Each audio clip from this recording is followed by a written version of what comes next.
Yeah. So we got 4. Technically, we need 5 for a quorum. Joe should probably be signing in. He's usually pretty good. So we'll give him a few more minutes. Craig, Vanessa Bertozzi, David Chernak. They're just going to make an introduction at the beginning of the meeting and let us know what they're up to. And I said I did see something. What was the email that went out? What did I see? Climate Comprehensive Review presentation and survey. It says in 2020, the town of Village received a grant from the New World Foundation for the Joint Environmental Committee to engage David Chernak, a BARD CEP graduate student, for a 6-month paid internship. David was tasked with researching the Rhinebeck Comprehensive Plan 2009, the Village Master Plan 1993, and other Rhinebeck policies that relate to the climate and the environment. And he's going to be hosting a town meeting, or he's going to be making a presentation at the on December 17th, hosting a virtual joint village town online special meeting. That's what that is. It's unusual, is it not, for an entity to still be using a 1993 master plan? Yeah, and when I started the project, I was very much focusing on the town's master plan, because as Gary Bassett, the mayor, as he sees it, the village is kind of addressed in most of the ways that the town is in the town's comprehensive plan, which is much newer. It was actually Vanessa who found out about the village comprehensive plan. I didn't even know about it when my project started, and she scanned it and sent it to me in an email. It was only available in hard copy in some dusty drawer at Village Hall. One of my peers on the Star Library board thinks it is an absolute scandal that it is that old. Yeah, it is. It would be really nice if it was newer. And I think the process of completely doing a comprehensive plan is so daunting that what our kind of recommendation at the end of this project is that we should be looking at an update that is mostly concerning sustainability elements, climate elements, to the town's comprehensive plan, and explicitly including the village comprehensive plan in that, kind of as a first step towards a future new master plan for the village and the town, but just cognizant of the fact that that's very expensive, requires a lot of planning, and that the village is in a position where it does need a new master plan, but the town isn't really there yet. At 10 years old, a master plan doesn't really need a Yeah, they say 10 to 20 years, right, David? Yeah, Yeah, that's what I've seen, and it seems like in the 15 to 20 years is just the realistic range in which things get rewritten, but 27 years for the villages getting up there in age. And I think it's mostly because the village was addressed in the town's comprehensive plan, that's why it wasn't redone in the 2010s. So do they amend it or update it in any other way than a complete redo? Do they? Yeah, that's what we're looking at doing, is basically passing this, adopting it as an addendum, rather than trying to integrate it, in like rewrite the document and integrate recommendations within the chapters. Actually just in a modular fashion, add it on.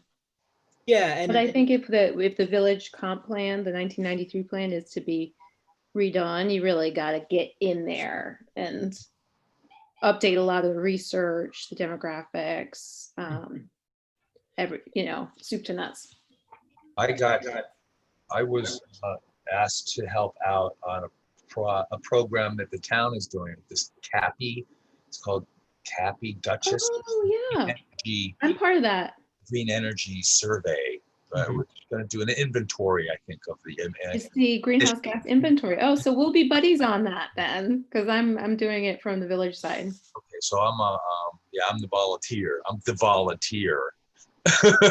Michelle Turk, I guess, is going to be kind of heading it out for the town, and so I'll kind of be working with her. And they're supposed to be setting up these monthly meetings we're Yeah, it's been approaching the delayed quite a few times because of COVID. It's been very delayed. So I don't know if that coordinates at all is with what David is doing as well. Yeah, and after this project ends next week and sometime in January, I'm actually going to be taking on a position similar to Vanessa's with the town. I've been talking to Elizabeth and to Josh Pulver about being a part-time environmental coordinator and also climate smart communities coordinator for the town, because the village became a certified bronze climate smart community earlier this year, and the town is not there yet, but very close. So, you know, just a nice jumping off point from what I'm doing now that I'm far too familiar considering everything that the town has been doing for the last 10 years, puts me in a position to get the town into that next step in the climate smart arena, and then also working on a couple of other projects, community choice aggregation with solar and a couple other things. So that'll be in this winter and spring. By what criteria did the village then get awarded that designation?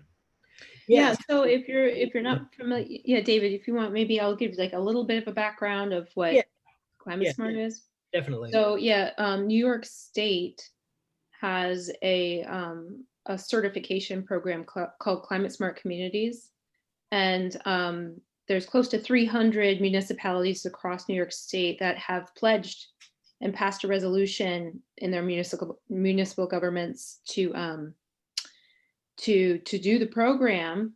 But then once you start doing the program, it's actually pretty rigorous, and it entails choosing a la carte from a menu of about 100 different actions that a municipality can undertake to go through this transformation of reducing our greenhouse gas emissions and becoming more resilient to climate change, extreme weather events, flooding, so forth. So in addition to doing those actions, you have to document that you've done these actions and then submit these, you know, sort of audit, like you submit it in a public filing. It's reviewed by staff in the government at the state level. And if you reach a certain number of points for those documented actions, then you get bronze certified. And then above that, if you take the program further, which is what the village is now doing, we're going for silver certification.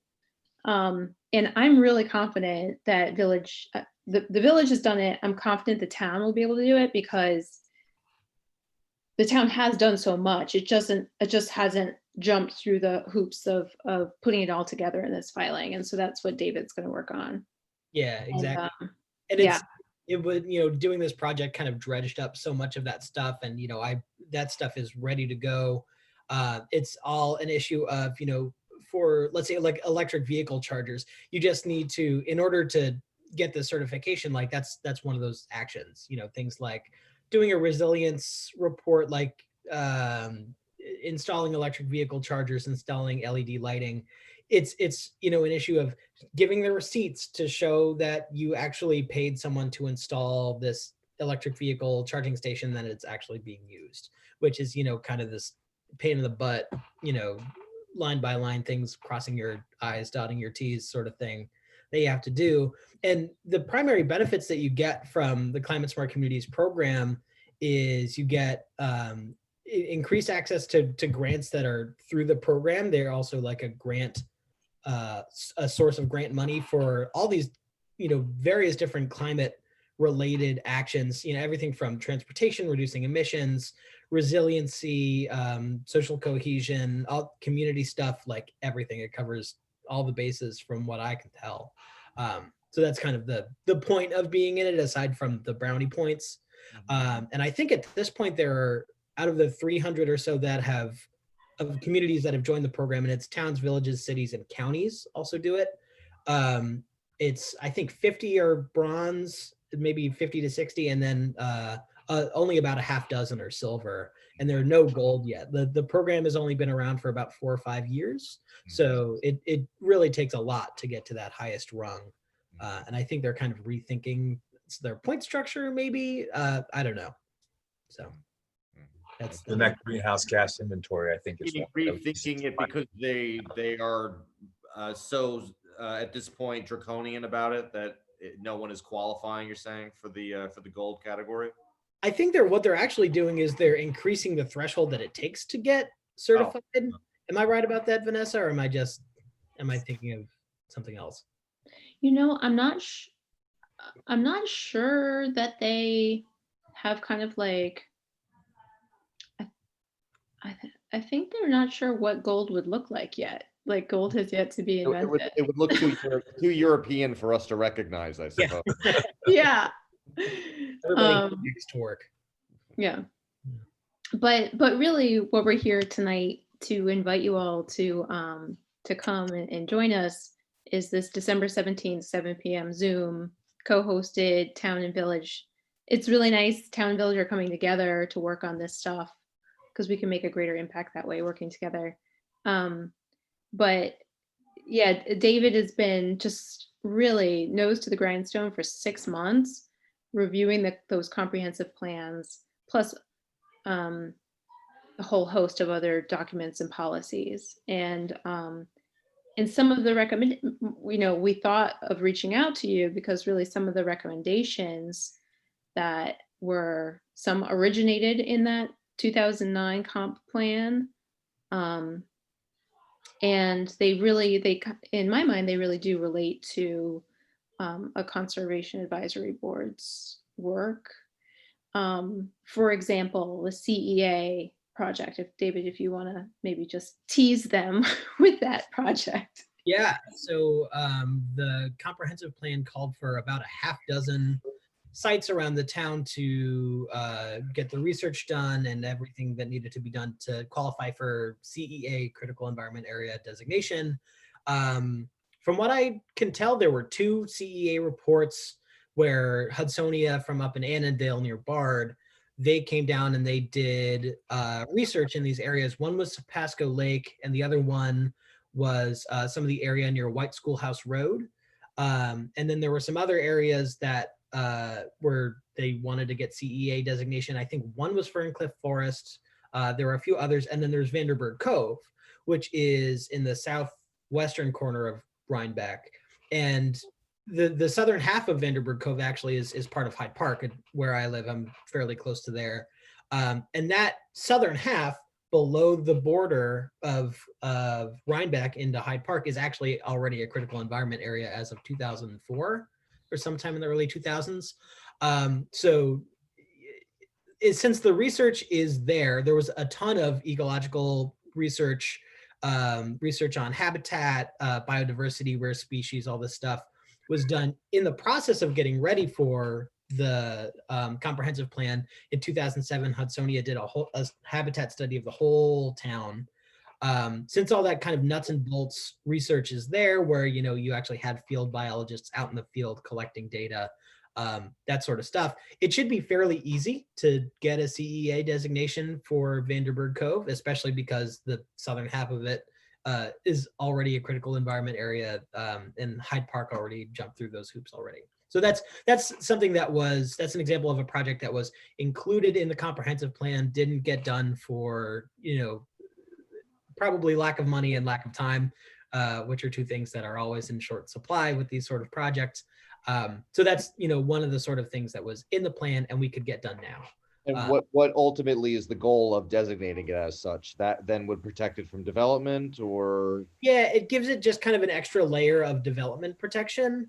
And if, from what I understand, from DEC are the people that they take care of designations. They're the one who read proposals to grant CEA designation to an area. It would give you priority access if you wanted to do any sort of nature-based development, like if you wanted to build like a boat launch or establish any sort of park, or if you wanted to any sort of thing like that, which kind of links to something else.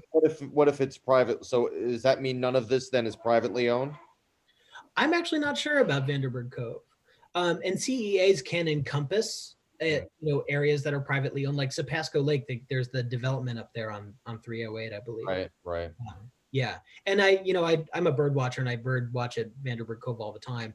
And there are kind of some houses right there that are, it's right south of, is that Livingston Manor that's there? I'm so not sure. There's the big red mansion-y Wilderstein. Wilderstein. Yeah.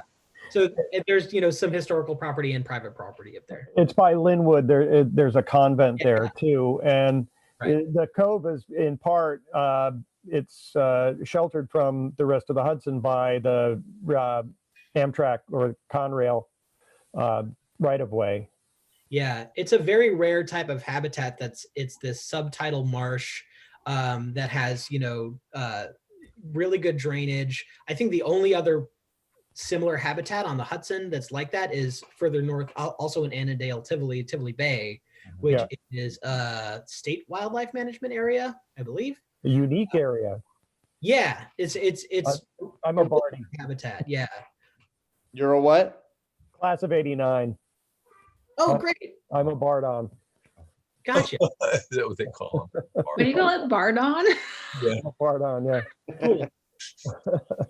So I'm familiar with the Tivoli Bay unique area and the Vanderbilt Cove. Now that entire area, from what you're saying, should be a single entity, but it's bifurcated just by an arbitrary municipal line.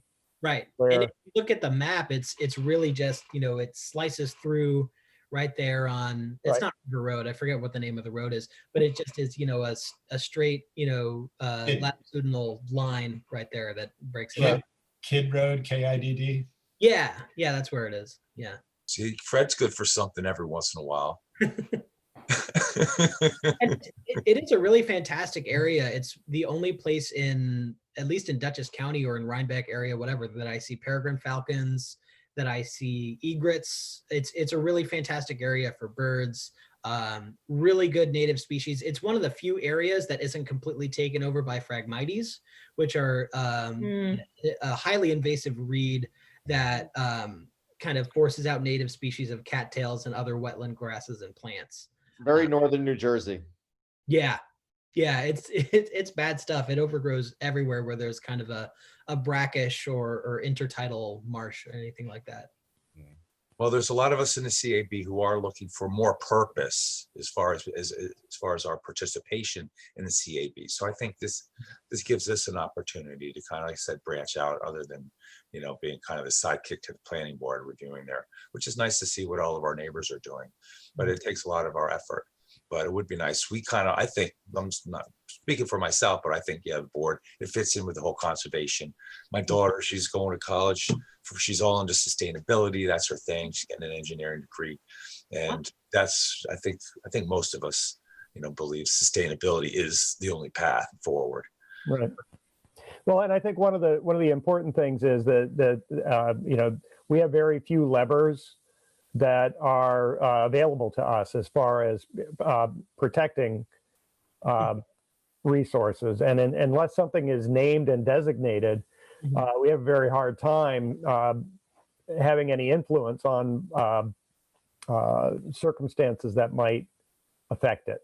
So knowing that the resource is there, understanding why it's significant is important, but having some sort of a designation behind it, it gives us something to just add merit to, any kind of criticism that we have, about something that might have an impact on it. It just, it helps to know what these things are, but also to have that official designation. Yeah.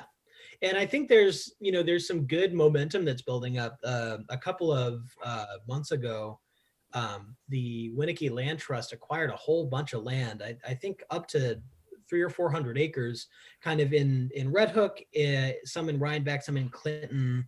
I think maybe some in Clinton Corners, but a whole bunch of land. And I think there's some momentum building, and people are actually looking at preserving more land in kind of northern Dutchess, and that's kind of been led by the Winnicke Land Trust. They're kind of going on a tear.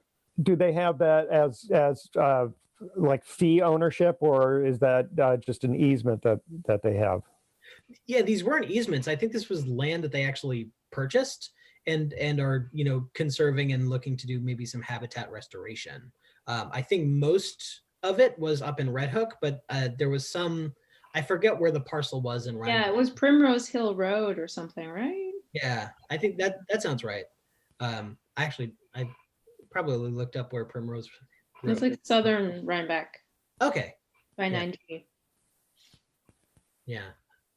So yeah, I think there's some good momentum there, and you know, the nice part about the comprehensive plan is that it's fairly explicit that like we should be moving to conserve more land, however that happens. You know, I think maybe they talked about the critical environment areas so much as like that was their mode of preserving land, you know, kind of separate from, you know, conservation easements working with land trusts. They thought that that was the prudent way forward for a lot of the kind of unique ecological and habitat features in Rhinebeck when this plan was being written in the late 2000s. So that's one of the nice parts about this plan is it has the backing. You know, if you're looking to, for reasons to, you know, we want to conserve this land, you know, outside of we should, and it's the right thing to do, we can say, hey, our comprehensive plan says that we should do it. And unfortunately, one of the things about the comprehensive plan, this isn't like something that's bad about it inherently, because pretty much no comprehensive plan in the late 2000s was talking about this, but it never actually explicitly mentions climate change, mostly because that wasn't something that was understood to be within the purview of local governments to be acting on in the late 2000s. It was, you know, kind of, it wasn't that big of an issue for local municipal governments yet. And also it was something that, you know, people were assuming that the federal government was going to be taking care of. Only in the last few years has climate change been making its way into real comprehensive planning and municipal planning for regular old communities. So that's kind of separate from everything else we were talking about, but that's, you know, something that I found in reviewing the comprehensive plan. After reading it for the second time, I'm like, the words global warming, climate change, they don't show up once. And that's kind of a big reason to be issuing an update to the comprehensive plan with sustainability elements, with climate elements, rather than going through line by line, just adding an addendum chapter sort of thing. So everybody should mark December 17th. That's a week from tonight.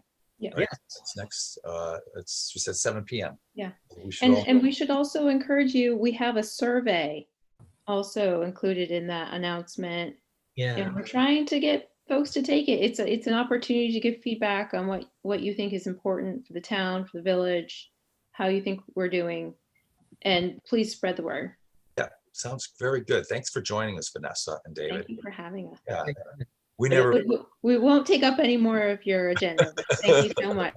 All right. Nice to meet you all. Like, Yeah. yeah, thank you. The link to the survey in the chat for you guys. So, Oh, nice. Great. Great. Okay, thanks so much, guys. thank Bye. you. Thank you. Now, we never got a quorum. Well, Fred, you spoiled it for us. Now that we know we need 5 for a quorum. I actually reached out to Ed. I never really got an official, but it does appear that like if we're supposed to have a majority to have a quorum. And if we have an eight member, 5 is a majority of 8. So so we should have, so right now we're still just we won't be an official meeting tonight. But is that including the people we never see as official members? Yeah, they're taking space, so they're part of the board, so that they're part of the 8. You know, we have 9 members. Quite a catch-22, isn't it? With 1 vacancy. Yeah. You need people that are going to participate or else you can't function. Exactly. Yeah. Did anyone reach I out?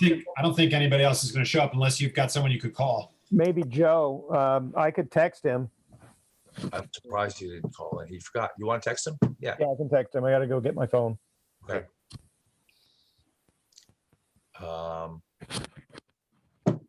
But Dad, are you able to forward around that email that you got about the with the information that you had told us? Yeah. I'll send that out. All right. I'll send that out. Where is it? There's another one. That actually came to the high school, so you should have gotten that. Oh, really? Yep. That's how I got it. Came through the high school. So so yeah, we won't be an official, but that doesn't mean we can't go through our stuff. And it says we can't function. We'll still function. Yeah, I mean, you're not making official decisions per se. Ever. You're Yeah. advisory, so Doesn't matter. obviously you can get done what you want to get done, and Right. coordinate with the people that are actually visiting properties for the planning board and stuff like that. Right. Yeah, if we had to actually vote on things and decide on things, it would matter. But most of our work is done through the month when we get the referrals. Unless you want to take more power and control, in which case you've got to have contributing people. They've got to be here. You've got to have a quorum, and then you can start making formal recommendations back to the town if you want to start pushing things. You're a formal board that has to exist by law. Yeah. Local governments in New York State must have a conservation advisory council or conservation advisory board. Yeah, I mean, it's always good if they would ask, like the zoning or the planning board and the ZBA, they ask us for our recommendations. They refer their projects to us. So if the town referred us things, then we would certainly be acting on them. But we haven't gone out looking. We haven't been looking. Although this was nice. We have this climate initiative that we can participate in, and yeah, You might get Nancy Baker to come. She might come back after December is completed. Nancy Baker.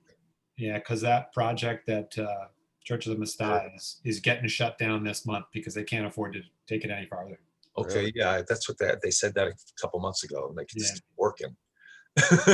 They keep working. She'd be great. If you've ever met her.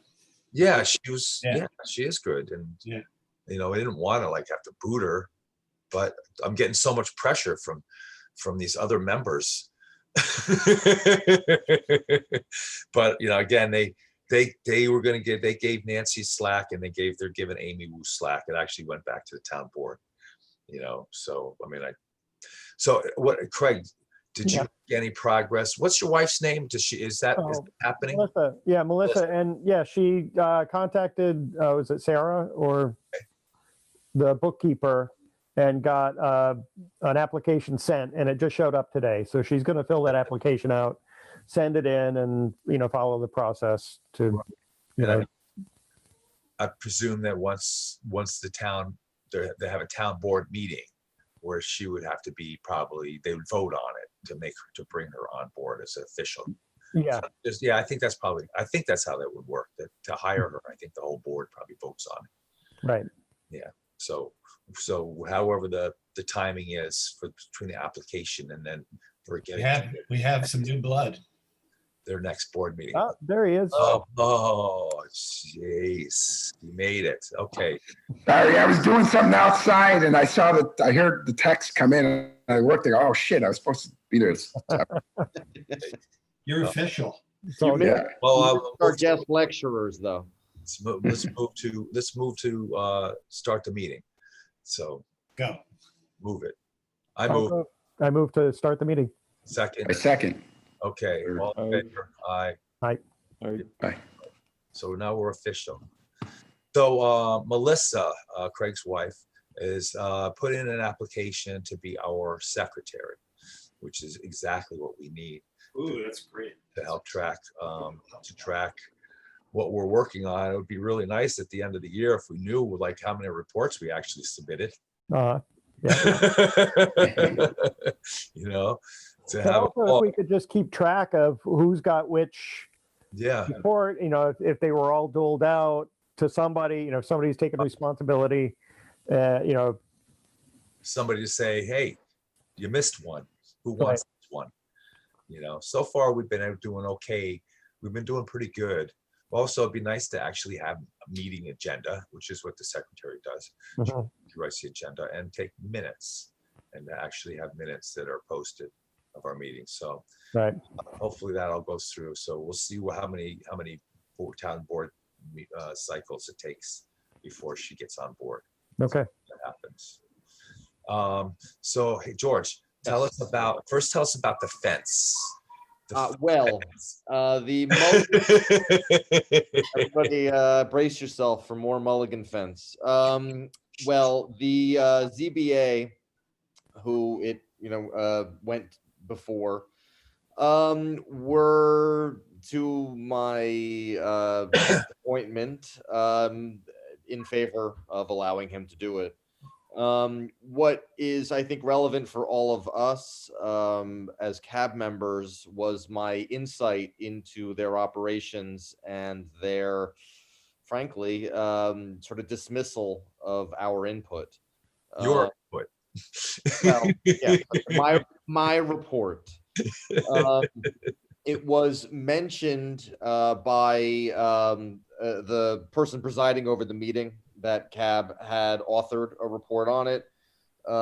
He did say that the opinion was strong, and if there was anyone on the ZBA who would care to hear it, as they all said that they were unfamiliar with it, he would have been happy to share it with them. However, they all declined that offer. So my report essentially then was aired only to one member of that board. It's possible that that's what led to one person abstaining. I was just about to say was on the fence, which I didn't mean as a joke. He was maybe a little on the fence, and I was sort of like waiting for him to ask why CAB had such a strong opinion about this particular project. But anyway, I think it's also relevant for us to know or to note that one of the reasons that they did decide the way they did was there was sadly and surprisingly no opposition from any neighbors, and I think that would have actually greatly helped my cause anyway, had there been any outspoken objections from neighbors. Otherwise, they really didn't seem to think that it was remotely detrimental to the character of that neighborhood, which I find astonishing. But so be it. Oh well. So I don't know though. Did you say, Craig, you were at the most recent planning board meeting? Yeah, I tuned in right about the time that you were finishing up the discussion about the fence. Oh, So do you know how they then in turn weighed in on it after it getting punted back to them from ZBA? This past Monday? Oh, that's I know. Well, basically, it got kind of confusing because there were issues pertaining to the application relevant to the planning board, and there were additional aspects of it relevant to ZBA, Right. and they were punting it back and forth to each other a little bit. So Yeah, it was, there seemed to be some. Well, if it's not opaque, then it can be this high, and if you can see through it, if there's a lattice or there's some discussion. Exactly. So I don't know now ultimately if it has gone back to the planning board yet, or if that's their next meeting, or I'm not sure. Yeah, it went back. I thought it went back to ZBA, didn't it? No, they basically said, fine, they can do it. Now you decide what it's supposed to look like. Okay. Yeah, I was in the ZBA meeting. Oh, okay.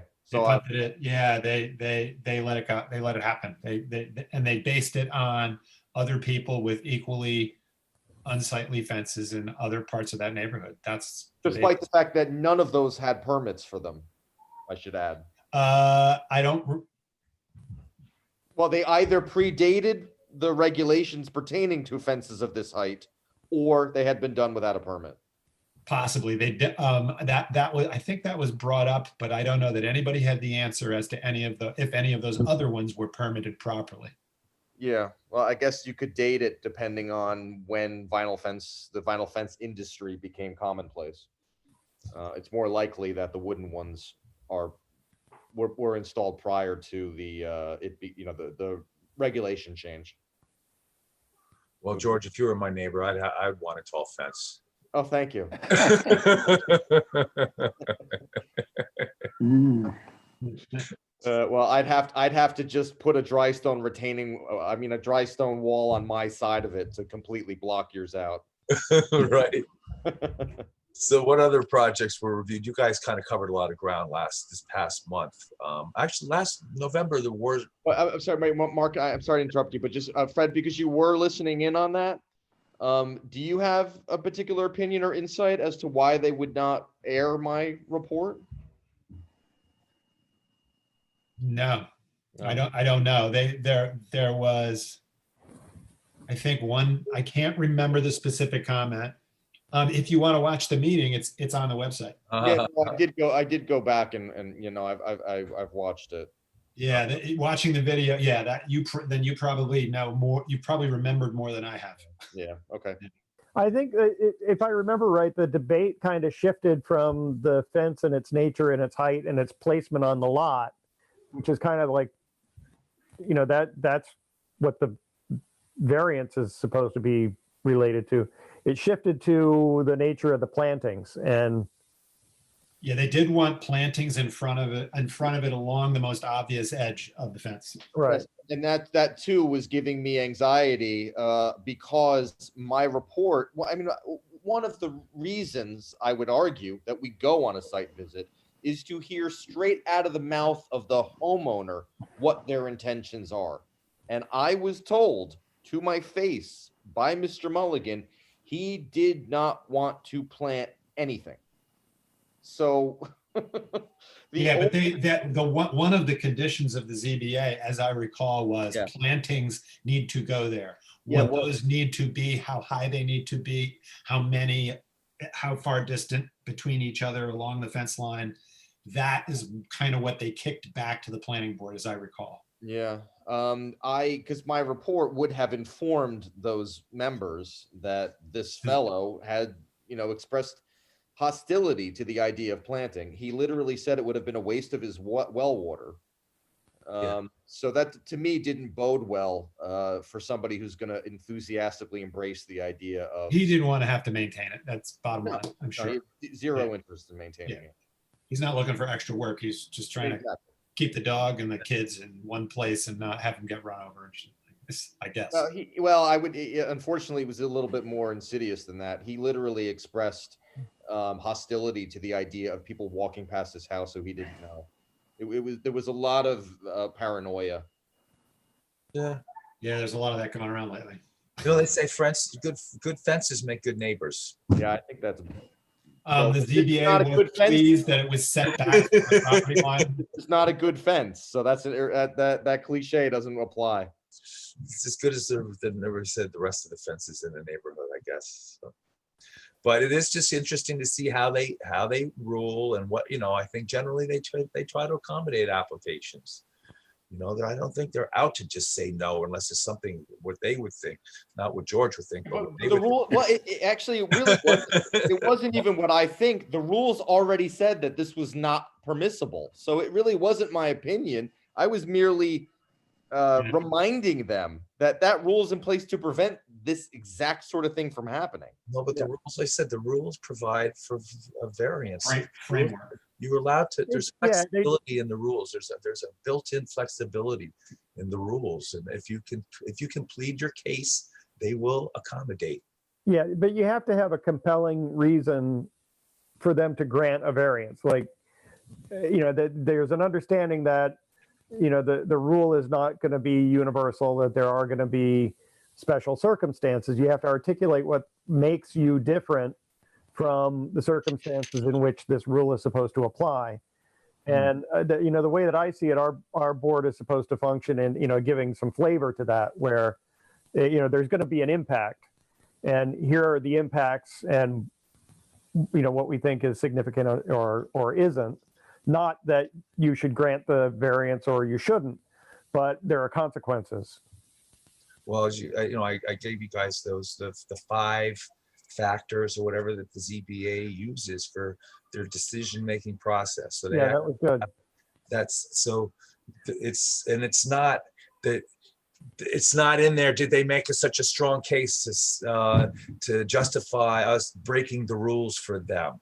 That's not one of the factors. The factors is, does it create any adverse impacts to the surrounding area, to the neighbors? Well, Is it adversely impact? Yeah, that's very important one. Right. Does it have an adverse impact to the environment? Yep. Is there a better way of doing it? That was another one. Is there an easier way? Or what? And what other ones was this? Was it made? Is it self-made? Was one of the other? Yeah. you could And easily was make an it? Was argument it? And The then issue all is of that created- is designed to lower the bar. is it the other one? Is it? I forget the word they used. Significant. Is it significant? Is it a big deal? Yeah. So Yeah, they you know, read that if it's into not a every big resolution. deal, and the neighbors don't care, and it doesn't hurt the environment, they're going to let you break the rules. They'll let you break the rules. It's okay. It's not so much break the rules. It's allowing people to do what they want on their own land, which is a big deal in the United States. Right. That's freedom. That's what we call liberty and freedom. And you don't I step on agree. that without. Some of getting us a lot call it crap. the libertarian delusion. That's fine. Let's not get into political stuff here. I mean, I think it's clear that people own their own property, but they don't own the community in which it's Sure. situated. And really, that's part of our function, is to look after the needs of that commonly owned resource, which is our community. Which Mhm. for that Exactly. neighborhood and that for that neighbor, their community, or the people who are in view of their application. So those people probably have the most weight than the guy who only went down that street once and will never go Neighbors. back. Neighbors have a lot of weight in a ZBA meeting. The next door neighbors on either side and behind Sure, and but- stuff but like that have here- a lot of influence. Yeah, but here we're talking just a few minutes after we had a fellow say that Sabasco Lake has been designated one of these. It hasn't been designated yet. He said that was something they wanted to do, I think. Right, but there's the potential there for it.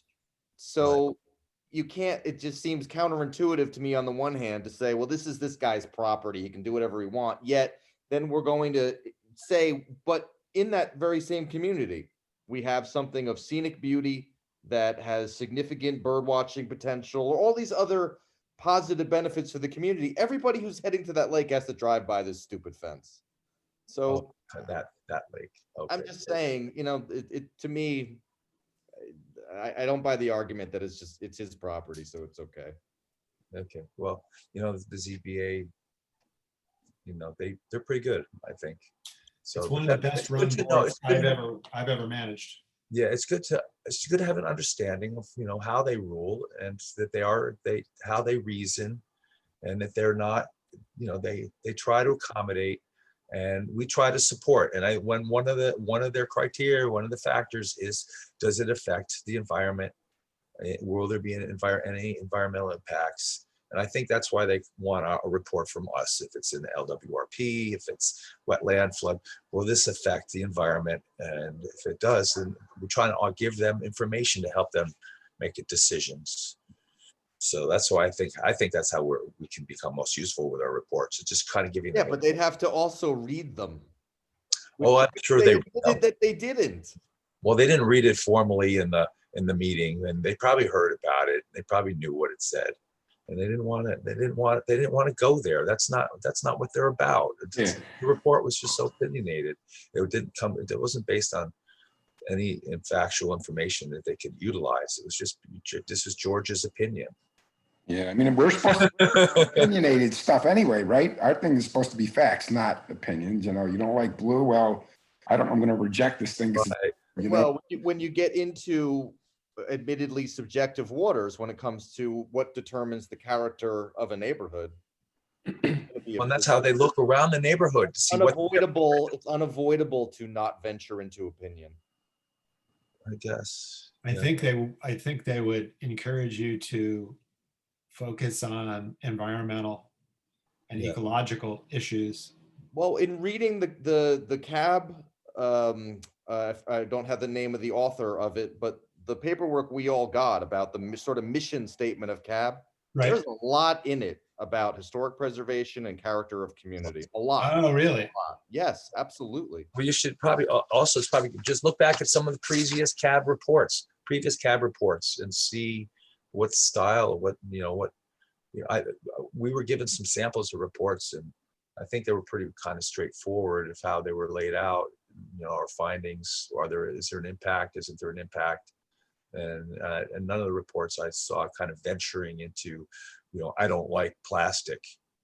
Well, And this guy's a jerk because he doesn't want to maintain a wood fence. what are you saying? That owner is clearly a least cost guy. I don't know what to say other than that, consensus is often a false comfort. And I'm sorry if my report doesn't look like those other ones. It's obvious because they weren't written by me. Right. Well, you'll get if it's something that's useful to them, they're going to want to include it. But if they get turned off by it, it'll be pushed aside. So that's and hopefully we can provide them something that they were going to want, and that they're not going to be like, oh, another CAB report. In the circular file. Right. So what other projects were looked at like over the past month? I think Joe, you looked at two. You Right. Two reports. Actually, I did a third one today because I called the construction rep this morning. He goes, "I'll be there in an hour and a half. Can you be there?" That's why I didn't ask him if anybody else wanted to go. I go, "Yeah, sure."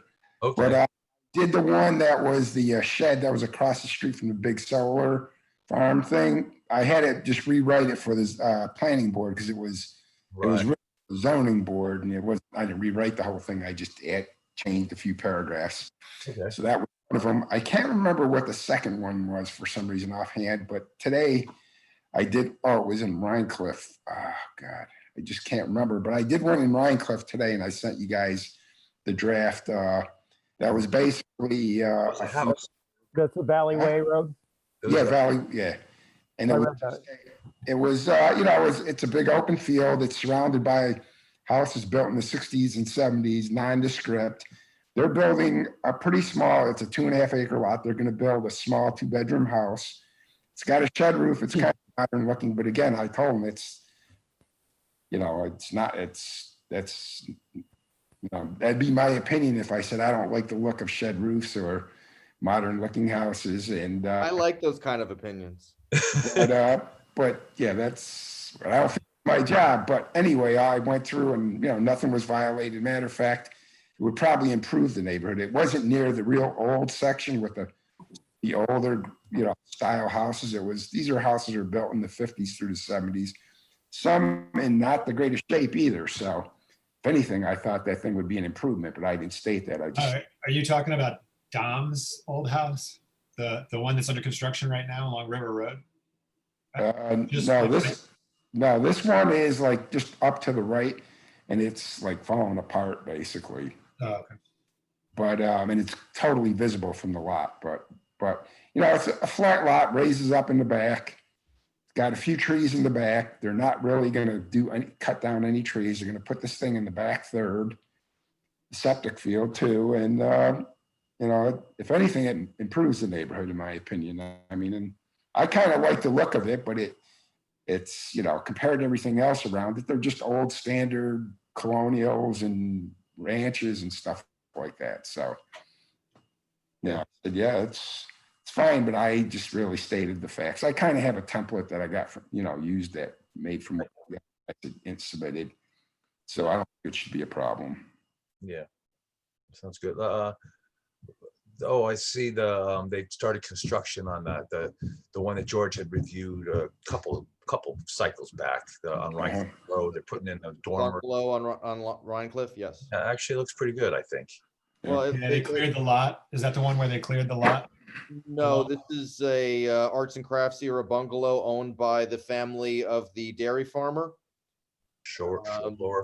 Whose property is behind it. It's just west of the highway garage. They Yep. Yeah. painted the Oh, you're entire. talking about, I never seen, I saw. Yeah, that it come used to down. be Dom's house. Dom was the last owner of the China Rose. Oh, Oh, really? I think he's gone. He sold it, and whoever just bought it no, is renovating it. I'm pretty sure that's some new owner. no, we can't be talking about the same house because I went Okay. and met the property owner who was the sister of the farmer. The house has been in her family since she was born 40 years ago. Is this on the Okay. south side of Rhine Cliff Road? Yep. Yes. I think it's like They second house just I'm sorry. I think it's like second house from the creek, from the Rhinebeck Hill. Yes, they Yeah. just recently took the roof off. They had painted the garage gray not that long ago. Yeah. And they just recently sheared the front porch off as well. Oh, that's up near the highway garage. Okay, yeah. Right. Yeah, Yeah. I saw it. Yeah. The house was in pretty tough shape, so it's gonna be a lot better. It was like a Sears house or something. Like, They hired an architect in Kingston who is fairly sympathetic to the original style of the house. When it's all put back together, it will still evoke the look of an early 20th century bungalow. They want to rent it out for summer rentals. So they did the siding and then they attacked the roof afterward, or they painted it. Good, huh? Well, they took a mid 20th century siding off and were lucky enough to find sound clapboards underneath that they're retaining. Ah. So they're replacing the windows. They're rebuilding the front porch. I think they're making it an open porch. It had been an enclosed one, typical in sort of 1920s, with the lower half being of modest beadboard construction. And they are putting two sizable dormers onto the second floor so that Bigger upstairs there's bedroom. more headroom than up there. Yeah. Were there any others in the past that we haven't? Craig, did Oh, you? I remember the other one was Hutton Street that I did. Okay. Right. Right, yeah. It just came to me. It's just basically going to put it's a 2-story. They added an addition a while back that was kind of a weird angle to the 2-story. Yeah. Done long ago, and it makes it look a little funky, but what they're adding is like a 14 square foot skylight up on the second floor, so it's slightly visible. And in the back, they had a deck, and they're going to put a pergola over it, which will improve the look of it beyond the regular deck. So that's what it was. And, it's up from Rhine Cliff Road. It's in the village, not real visible, but somewhat visible if you walk up Hutton Street. But I think it's not a negative looking thing at all. And they're not impacting, and, adding the pergola to a flat standard deck makes it look a little bit more like it belongs to the house. But there is this addition that somebody did on the left side that the thing is a normal gable that comes across, but this guy added it in the front like an angular thing. It was probably a cheap way to add an addition, and makes the house look a little funky, but that was done long ago. So what they're doing now is not going to make it better. Yeah, it's like from what I could tell, I didn't really know a lot about the history. It's not one of the designated historical properties in the hamlet. It is not, no. And it's up Hutton Street is dead end, and it's really secluded. It's not visible from the scenic drive, and it's circa 1900 2-story center bay, like a 3-bay house where they've changed the entry on the porch. So instead of it's that symmetry has already been disrupted, and in the past, so it's not really a lot of concern about its integrity, and it seems like from your report what they were adding wasn't really going to have that much of an impact on really any identifiable resource. So I thought it was a good report.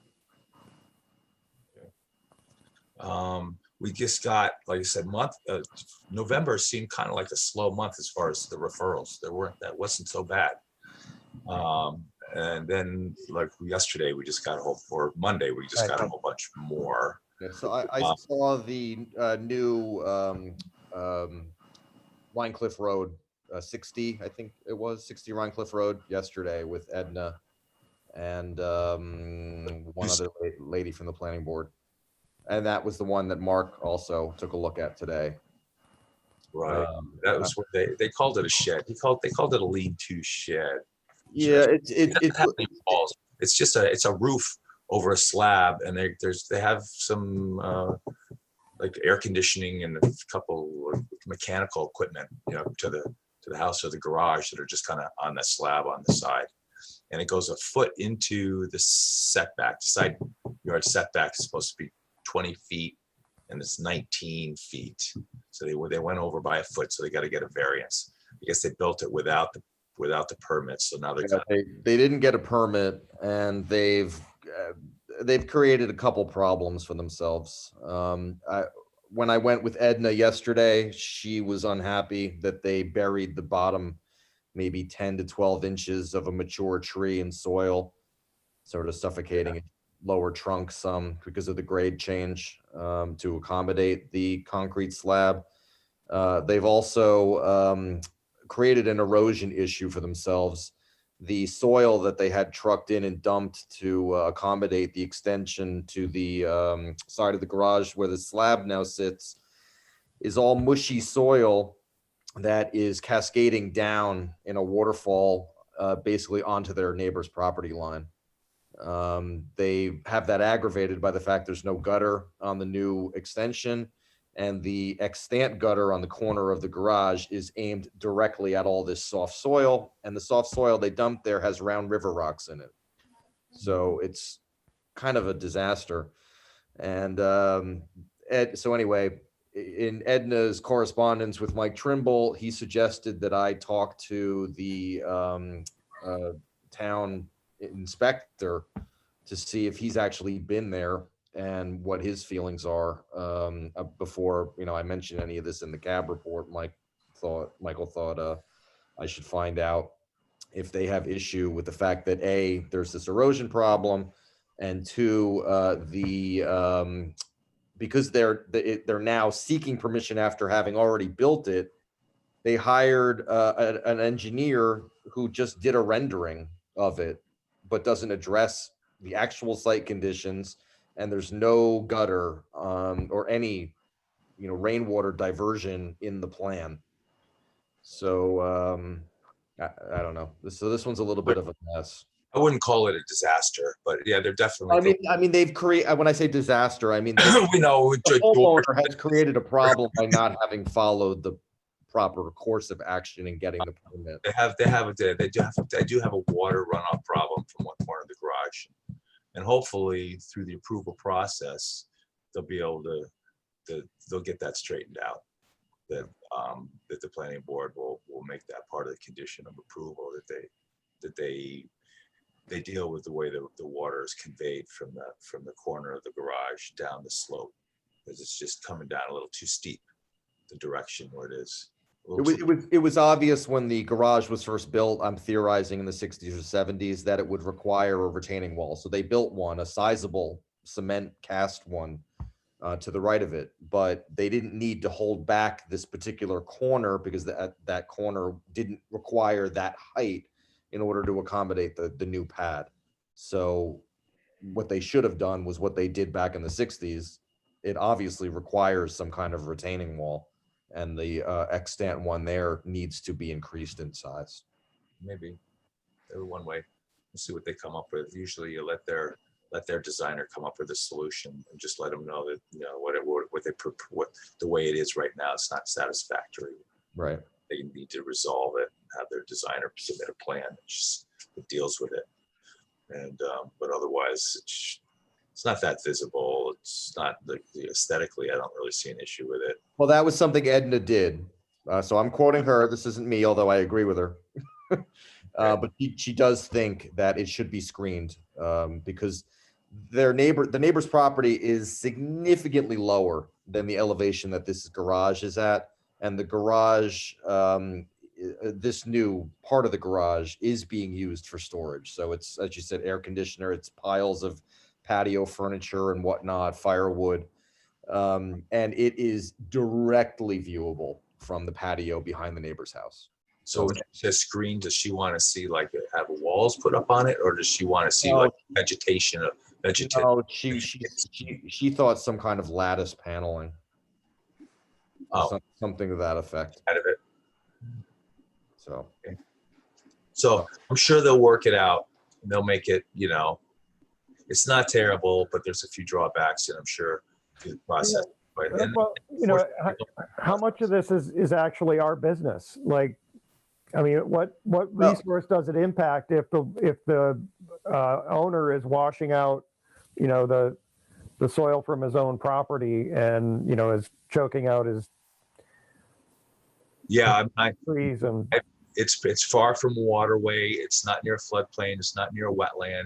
I think that area is fairly flat once it gets down to the bottom of the hill where the wall is. So maybe a little bit of a slight ravine in there between the property lines. I don't think it'll go very far beyond that property line, so it would be more of a nuisance to the neighbor. Yeah, it's a neighborly issue. Really. okay. And it is in a historic district and it's on a scenic drive. Correct.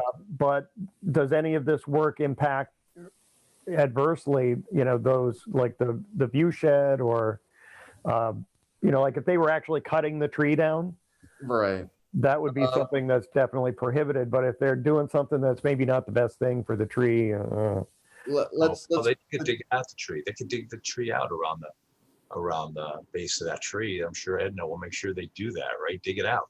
Well, she did suggest a well having been, you know, Yeah. some kind of well be constructed around it. Yeah. So that's a possibility. Don't work for it, right? As far as the scenic route is concerned, if you were a pedestrian, which is unlikely on that stretch of Rhinecliff Road, you would certainly see it till the walkway goes in. Right. Yeah, it's kind of one of those things that you would only see it if you're really looking for it. I had to I go by there every day. I never noticed it. I had to really look for it. Oh, you know. So it's, you know, it's. I know, Craig, you're pretty good. When you drive by, when you really look, you're gonna see it. You usually do. People don't do that. Most people aren't like. But since the eagle-eyed members of CAB then need to pull up the slack for all these people driving around cluelessly. I let's just say I would not say that it contributes to the scenic nature of that particular byway. Okay, and that's an important thing. But like, you know, how he manages the water when it comes off of his porch. Well, if it was creating or if it was running, right, if it's running into a wetland, you know, Right, then there's definitely an impact. But you know, I think we need to be careful about where we draw our lines, and you know, something that's going to detract from the aesthetics, and it's in a historic district, it's on a scenic drive. Those are all things that we have a right to consider. But you know, getting back to what Mark was saying before, like. I'll let the guy do what he wants to do with his property. And you know, and some of that is the purview of the building department, where you know the person who's issuing the actual building permit needs to weigh in on that. I always throw in erosion control comments. So if I saw something washing, it said this doesn't look like it's going to create a serious issue, but I wouldn't hesitate to throw in a comment that it should be addressed. That's all. Something it should be addressed. Okay. Yeah. And just while I have the mic, if anyone were planning on going tomorrow, is it Vlei or Vlei Road? How do you pronounce VLEI? Vlei, I think. Why? Yeah, I've got a friend who lives on it, so that's how he pronounces it. Okay. Well, the planning board site visit for that tomorrow has been postponed till next month. So. Okay. There was that. All right, so Craig, out of the round, there was the one on that. Was it the Garden Homes? Yeah, the Garden Homes, which is the trailer park 9 and 9G, just down from Williams, and that was George. I don't know if you had tuned out of the planning board meeting at that point, but I'm not familiar with this one. Yeah, they discussed the application, and I need to go back and listen to the tape because I didn't really catch why they need to do what they're doing. But there's a property that's right at the intersection of 9 and 9G, so it'd be on the southwest corner of that intersection. That's vacant land, and it's a different owner. And the trailer park is an L-shaped lot that abuts that. And at the foot, like if you drive in from Route 9 and then take a turn in the trailer park, at the end of that property, so it's like the toe of the sock, the toe of the L, they have an existing wastewater treatment plant where they take all the sewage, and I guess they run it through a tank and settle it out, and then they take the effluent from that, they run it through a sand bed. The effluent comes out of the sand bed filtration and they chlorinate it, and then they dechlorinate it, and then they dump it into the Rhinebeck Kill. And this has been going on for a long time. The Rhinebeck Kill runs through that vacant adjacent property. And I guess this is what I'm not really clear on. I think the owner of that property is like, no way, you can't do this. Get it off of my property. I don't care what you do with it. I don't want it on my property. And so what they have to do is they need to drill horizontally under Route 9. And then they're going to run their effluent up through a 2-inch pipe, like 1,100 feet up the road, to that other property that's, you sometimes see cranes and stuff like that parked. It's like opposite it's now a Mobile, it used to be the Getty. So it would be on the northwest corner of 9 and 9G. The Rhinebeck Kill runs under Route 9 there, and there's a bridge abutment and a wing wall. And what they have to do is they have to come out with the pipe and drill through that wing wall and dump it into the Rhinebeck Kill there instead of where they're currently dumping it. I see. They never had permits to dump it where they're dumping it. I think they do. I think they do have a permit for it. And it's, I don't know. I don't know a lot about how these things work. I thought it was surprising that they were putting treated effluent into the Rhinebeck Kill. Huh, really? Where do you think they would put it? I don't know. Doesn't it have to go into a leach field and No, permeate through the soil? Not No. necessarily. that would be a septic system. Okay. That's not a sewage treatment. They don't plant. have enough space there. Well, what they could do is they could run it to the west, down like the Astor Court buildings there, where the liquor store is, and the karate place and the bicycle shop. That's all on the village sewer. They subscribe to the village. It's not in the village, but they pay the village for Where sewage. do you think the village puts their effluent? Into the river, I The guess. Rhinebeck Kill. Right. So what? So what are you saying?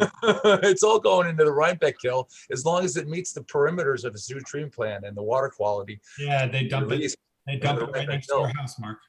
What's that? They dump it right next to your house. It's going right next to my house. That's where it's released.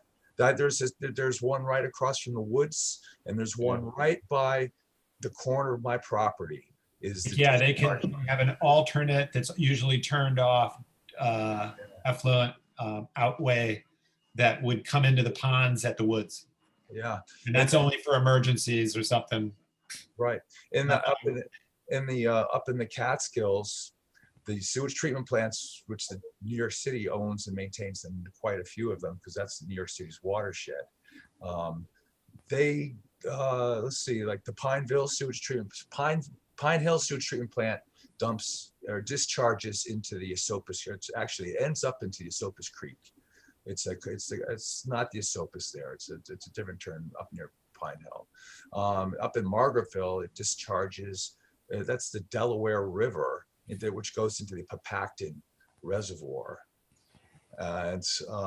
which is drinking water. And then Grand Gorge goes to the Schoharie. I think that's the Schoharie Reservoir. It goes Schoharie Creek that goes into the Grand Gorge Reservoir. So you have a sewage treatment plant. It's always going to discharge to a body of water.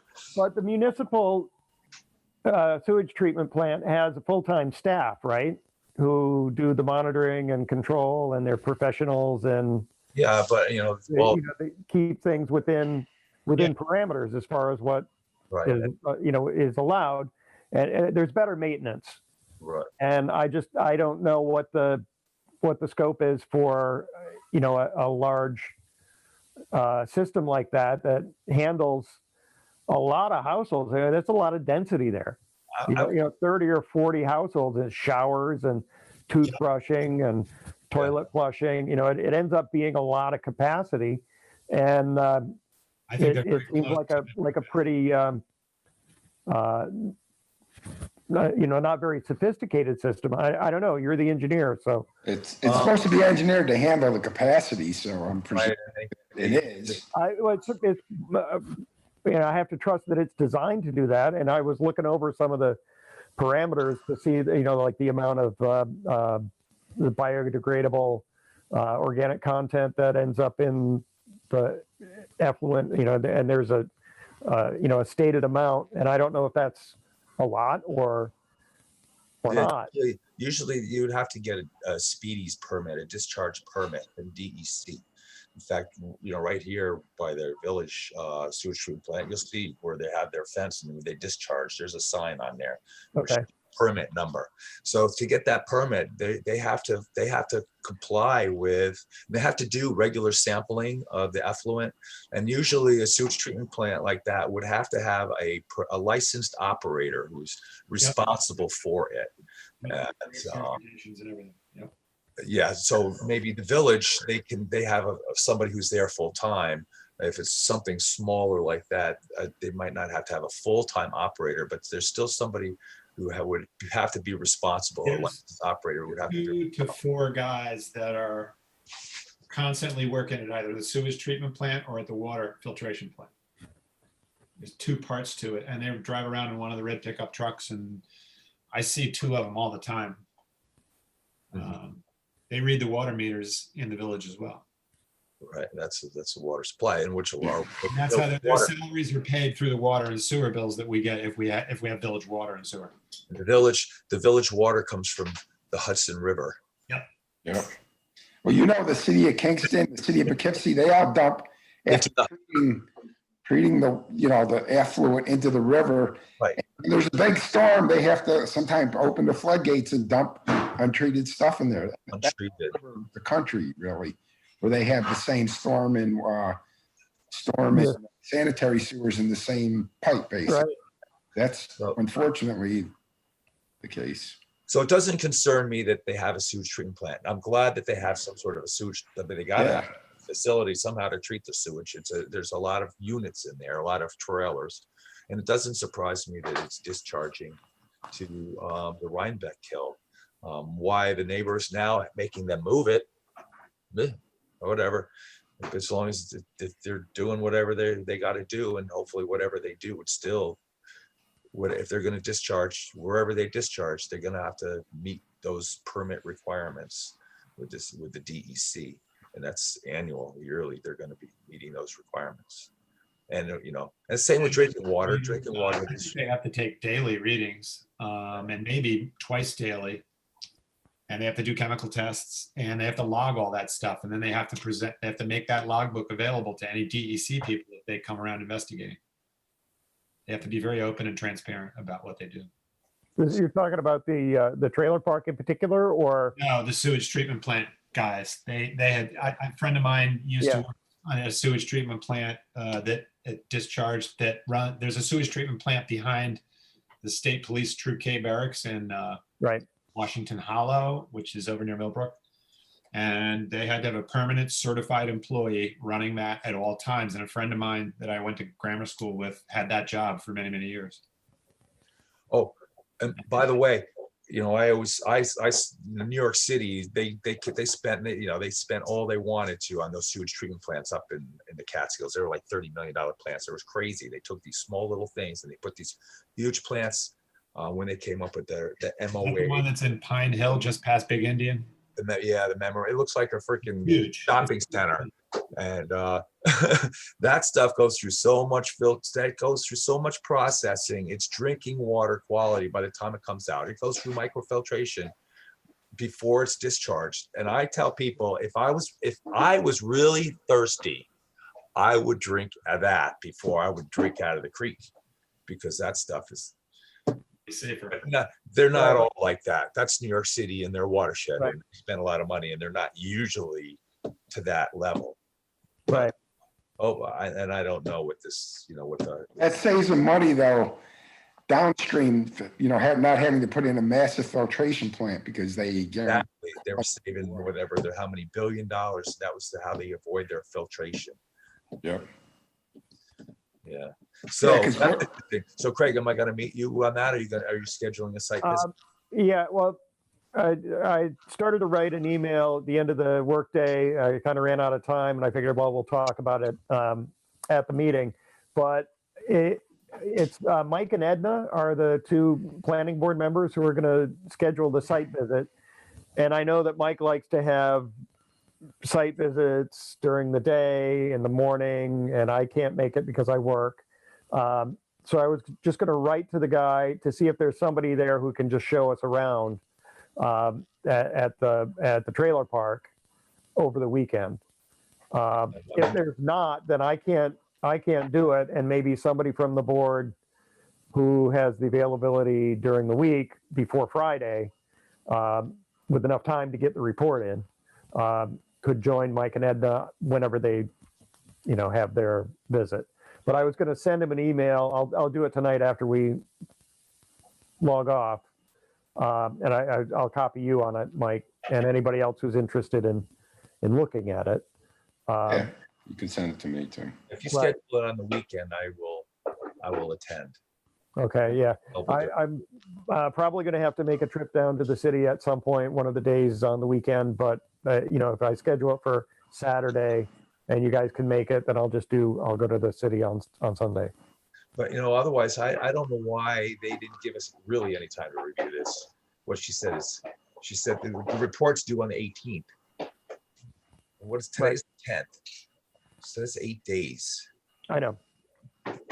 Yeah, So, and it showed up as new business in the planning board meeting. What's that? It showed up as new business in the planning board meeting, but this is something that's been, they're pretty far along in the process. Well, it just got referred to us, and they only given us, like 10 days to review this thing. If we can't make it, if it doesn't work, I'm not going to worry about it. They're not really giving us a lot of time. Right. So if this one slides through, I think we're supposed to have 30 days. Right. They should generally give us roughly, I wouldn't hold them to 30 if it was like 25 days. But, when you have a few weeks, you can get it done. But if you only have 10 days, it's really tough. Yeah, and especially for some reason the deadline is the 18th for this one, even though their public hearing is on the 21st. And usually they say they want it a week ahead. So that's kind of like pushing it off for the 18th. Usually they want it a week ahead. So it would be whatever the 14, whatever that is. So Cole, then you're picking up one, the Performing Arts Center. Yeah, I took the Performing Arts Center one. I haven't really looked at, I sent out the email asking for the site visit, but I haven't really looked at the plans. But, they're building an outdoor stage, I assume, to have performances given the circumstances. I'm pretty sure that there's wetlands in that area near the Performing Arts Center. But yeah, I'll let you know when I schedule that. Grass, or if they plan on expanding. They have a lot of grass there now. I'm thinking that they're just going to build a stage out in an already grassy area. Yeah. I didn't look at the plan. Yeah, and I'm not sure whether the stage will even be like permanent or I don't know if they're going to be like building footings into the ground for it or. I think that there's a pretty extensive discussion in the planning board meeting if you want to go back and look at Monday's meeting. And Warren Temple Smith is the architect, and he's also a planning board member. Okay. And I think he's associated with the theater and everything. But the explanation was that people are, as you said, they're going to come in their cars and watch the performance, but they would probably make use of this in non-COVID times as well. Okay, so it'll be permanent. Okay. Right, and you know, the idea being that people would sit up on the hill rather than park there in their cars. So it wasn't expected to be a durable parking area. Sounds interesting. And then Joe, you picked up one, right? What? Well, I did the two I talked about, the Hutton Street. What was, And the other one was just rewriting the thing, the Mill Street one Mill Road one for the zoning board to the planning board. And then I did one today, the, what the heck was the name of the street? what did they call that? The Valley Alleyway. Road today. So those are the three I've done since the last meeting, basically. And, you know, they were all pretty straightforward, you know. I did. That was the house. That's what that was. Okay, Yeah. house. The Hutton Street one was a house. They wanted to just add a skylight to the second story and a pergola over an existing deck. My opinion, it improved the look of the house. Yeah, I didn't say that in the thing. That's just my opinion.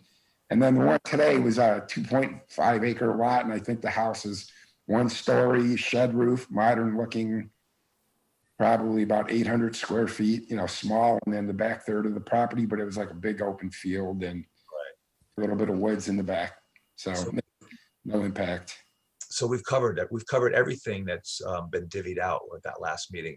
So Craig, are you now inspired to be going to these planning board meetings? Yours? Yeah. It's I actually had an ulterior motive. My son is working on the citizenship in the community merit badge, and he has to attend some sort of a municipal meeting. And so it was like, well, there's a planning board meeting. Let's look in on that. And so we watched it together, and you know, we're going to be discussing it in detail, and you know, relative to that. Did you participate in the meeting as a cab rep or no? No, I dialed in, I turned my camera off, and we watched and listened. Yeah. But by the way, should we be, I wouldn't mind going to some, should we like divvy out the meetings, like each go to a meeting, maybe once a month or something like that? I think it's important. It's important, and I agree. it can be really enlightening because you start to see a different frame of reference from the one that we have.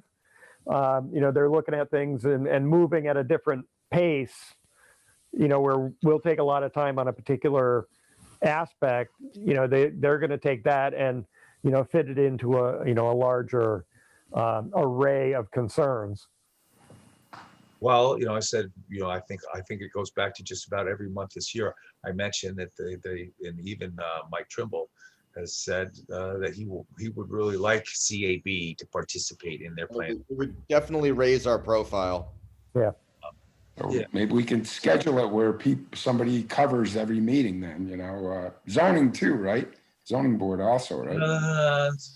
You can, but I don't see too many. I don't know, Fred, a lot of people dial into those zoning board meetings, probably not. Just the applicants. Sometimes we have public hearings, so we let everybody in. Yeah. The planning board is probably the one that you should stay dialed into. ZBA, if the planning board finds no need for any variances, in other words, nobody's really violating anything as they look over a project, they're going to be interested. It just gets referred to the ZBA if someone is clearly in violation of the setback or some other planning board, you know, zoning regulation. And they go, you can't do that without a variance. You're going to have to go to the ZBA. So the ZBA is really kind of the last appeal before you pull a lawsuit. Well, actually, usually it's the first process. Which Because is- the way Michelle Turk is actually very good, but usually Very good. people will submit their plans to Michelle. She'll review them, and then she'll do that initial check. Yeah. You know, it doesn't meet this setback, or it's in this, and you'll need a variance. You'll need an area variance for this or that, and she kind of lays it all out and then tells you what you need to do.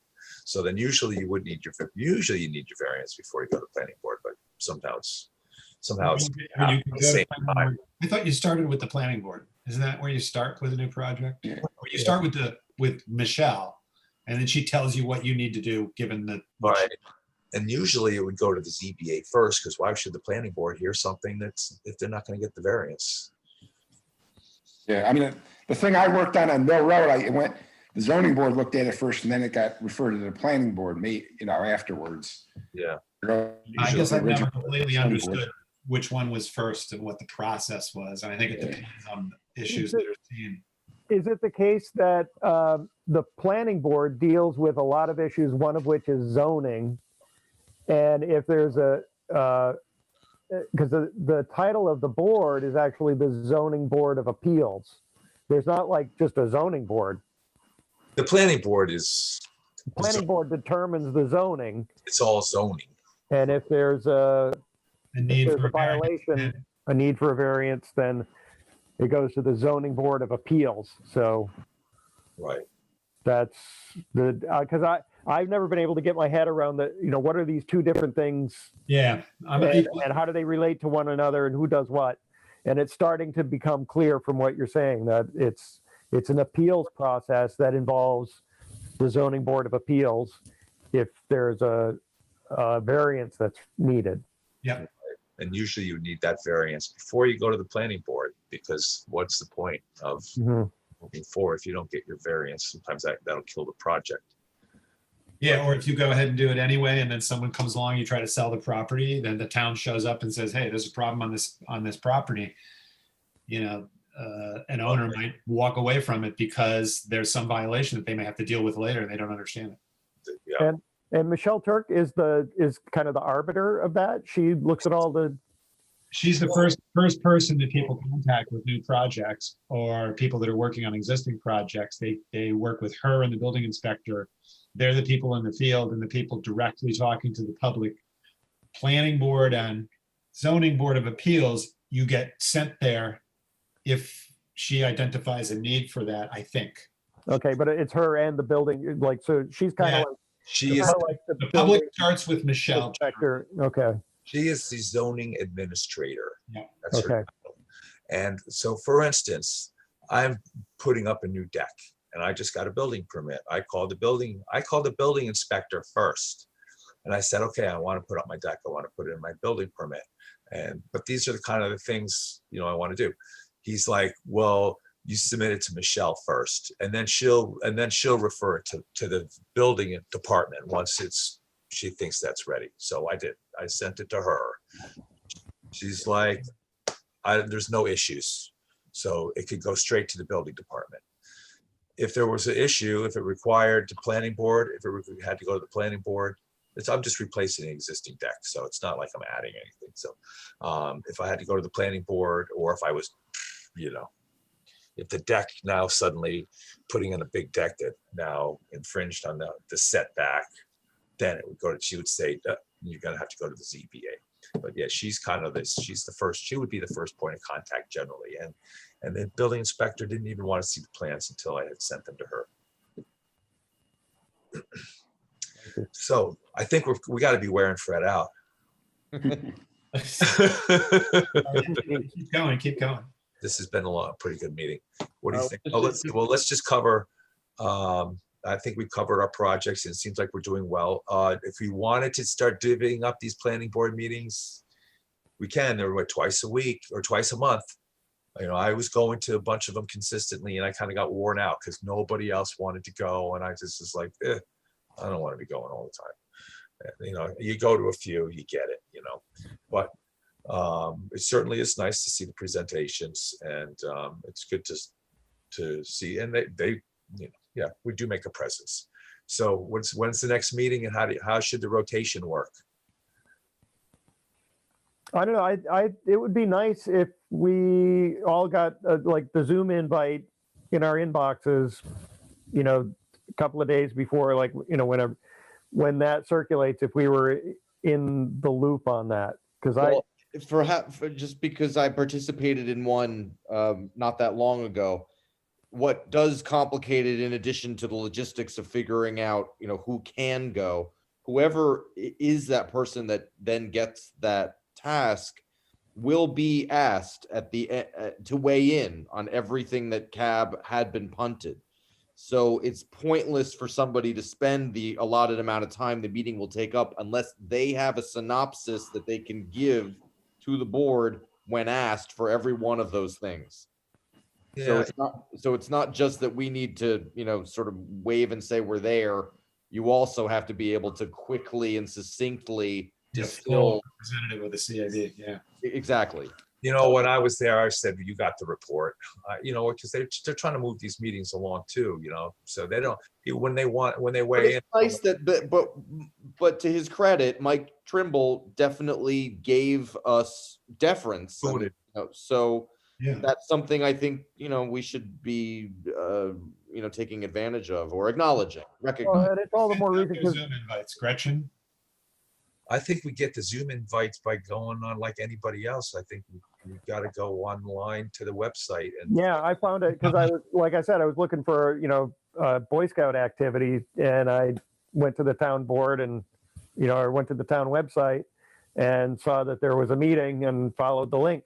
So that's what you have to do.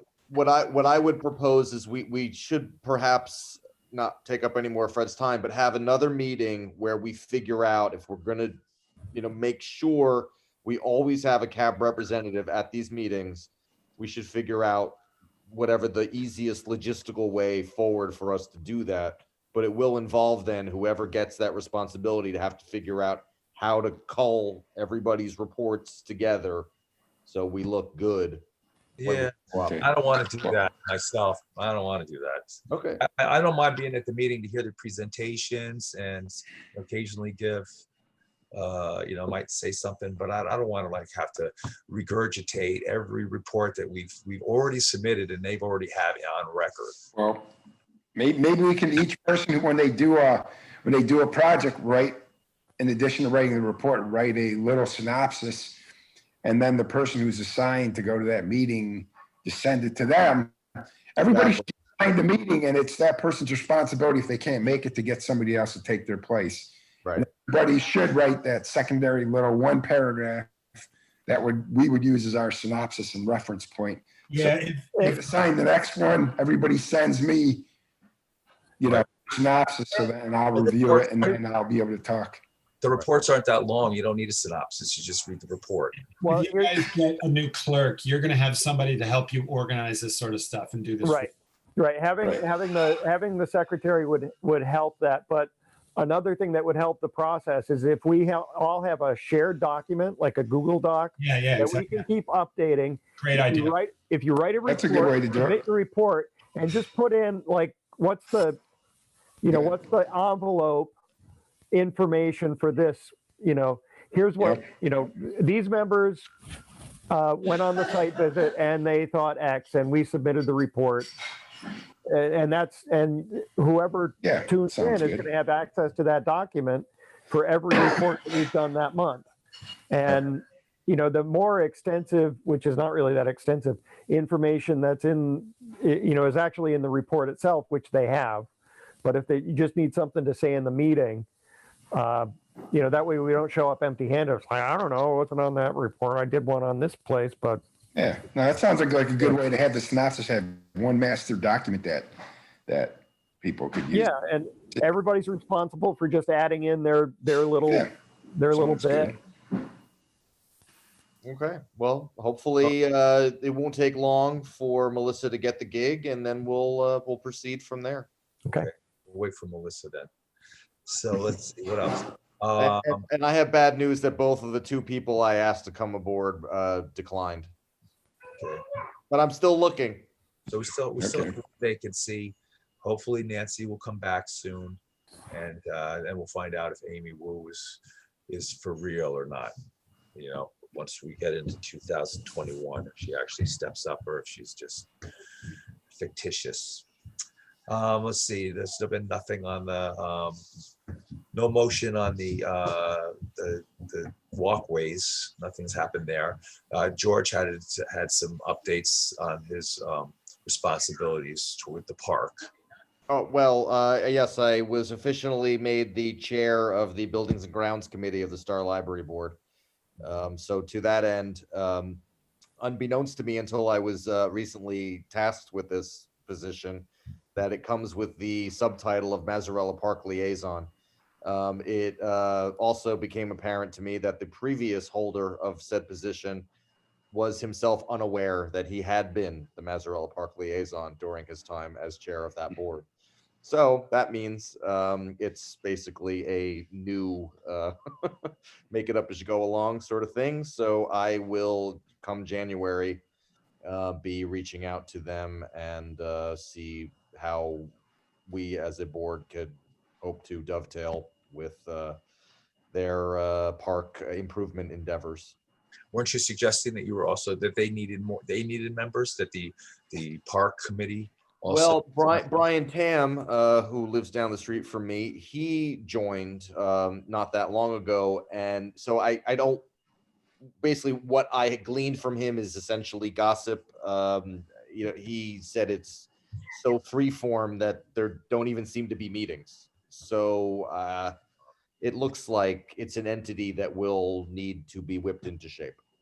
So are you going to try to join that group? Are you going to be an official member, or are you just going to be? Oh, I will. I'll join. I mean, what I was urged to do by the board, by the president of the board, was to get a position on their committee in a capacity similar to the way Star Library's board has a member who is the liaison with our Friends of the Star Library group. So I figured that would be sort of similar to the way that I would join their committee. But like, as I said, from what I gleaned from Brian, it doesn't sound like there's any formality whatsoever at this point to how they're operating. So I will fill you all in when I know exactly what I glean from my attempt to do so. Okay, very good. And Craig, I guess we don't have any more Boy Scouts coming up with no more Eagle Scout projects on the horizon. No. Actually, we just had a whole host of boys who made Eagle recently. That's great. Did you guys ever show up at a meeting? Because we stopped going when the COVID rates went up. I decided to minimize that's probably a good idea. Meetings as you know. Yeah, gatherings. But Jeremiah's been pretty tied up with school, so he hasn't. Okay. All right. Yeah. Well, let me know if you're interested in we'll show up so that you know somebody there. And, okay. Walking through it. See if I can get him into it. But what grade is Jeremiah in? 8th grade. Okay, and he's Rhinebeck Schools, right? Yep. Okay, I think my daughter is in 8th grade also. I think she knows Jeremiah. Okay, good. Yeah, I think Joe looks like he's about ready to fall asleep. I actually had a real busy day, even though I'm retired. I was running around all day today and doing stuff. So I had to have a nap. We'll finish up outside when we're done here. And well, you made us a storm. You saved the day. You saved the meeting. Yeah, sorry I came in. I meant to do it. I was looking forward. Actually, yesterday I thought, oh, the meeting's on today. I went and tried to get in, and it goes, oh, it's tomorrow. I'm like, oh shit! And got home, ate dinner, and sorry. So. Well, what you did miss though, Joe, was that we had a couple people who attended that or invited us to attend their meeting next week, the 7th. 17th, right? 17th, December 17th, 7 p.m. And it's some climate initiative. They got a grant, and they have a fellow who's going to be studying climate and how to improve. Resiliency is the word they like. Yeah. And what did they gave us a link in the chat. There's a link to, what was it? If you go to the chat. It said a survey. There was a survey. Oh, that's the survey, right? Where is it? Where do I find it? If you go to chat, down at the bottom. Yeah, there's an icon at the bottom bar, chat, and then just click on that link and you get to the survey that he wants you to take. Okay, got it. Okay, so everybody knows it's there. Click on the link. Do your survey. All right. So I copy it out of chat now. Yeah, I clicked the link. So yeah, and then just bookmark that page. Right. with your, and then you're all set. Okay. So I'm gonna move to end this meeting. Second. Okay, all in favor? Aye. Yeah, aye. Okay. All right, guys.